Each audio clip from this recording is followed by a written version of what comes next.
Caimin? Iya, minta maaf kan? Ya, Caimin WA saya. Oke, saya lihatin kalau mau dibaca boleh. Tapi beliau mengatakan minta maaf kepada saya bahwa tidak itu maksud yang beliau maksudkan. Jadi dia mengirim surat dengan yang lain soal tobat nasional itu bukan soal itu. Tapi saya menghargai Caimin gentleman ya, minta maaf, dan saya kira sama anggota kabinet kita harus saling mendukung ya, saling mengingatkan. Tapi tentu ajakan tobatnya saya kira saya terima ya. Semua orang saya kira harus tobat bareng-bareng. Pak Raja Juli tadi kan salah satu anggota di DPR juga menyinggung mencontohkan kabinet di Filipina ya Pak, yang tidak bisa mengatasi terus memilih untuk mundur. Nah kira-kira komitmennya dari Pak Menteri gimana Pak untuk di Indonesia sendiri, apakah bisa diatasi atau gimana Pak? Saya yakin ya, namanya kekuasaan itu milik Allah ya, dan itu hak prerogatif presiden. Jadi saya siap dievaluasi. Saya katakan tadi, kritik netizen kepada saya nggak pernah hapus ya, itu bagian dari aspirasi, kemarahan itu bahkan mungkin harapan, ekspektasi. Jadi monggo ya, tanggung jawab saya hanya bekerja semaksimal mungkin yang saya bisa.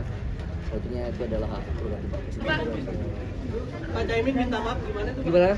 Caimin yang minta maaf katanya soal tobat nasional itu. Ya tentu ya, tadi di pertama di rapat saya mengulang kembali rasa sedih, adalah sungkawa, duka mendalam ya atas saudara-saudara di Aceh. Kita tahu persis bagaimana sedihnya kehilangan orang yang kita cintai, dan oleh karena itu kita berjanji untuk bekerja lebih baik lagi dan bisa memitigasi hal serupa di kemudian hari. Caimin? Iya, minta maaf kan? Ya, Caimin WA saya.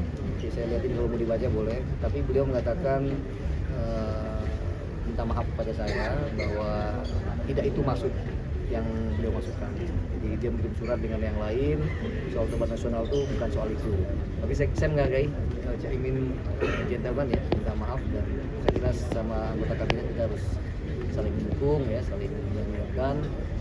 Tapi tentu ajakan tobatnya saya kira saya terima ya. Semua orang saya kira harus tobat bareng-bareng.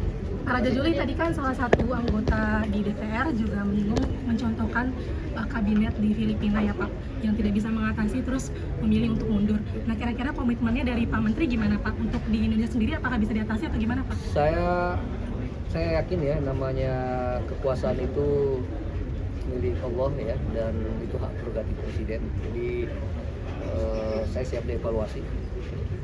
Saya katakan tadi, kritik netizen kepada saya nggak pernah hapus ya, itu bagian dari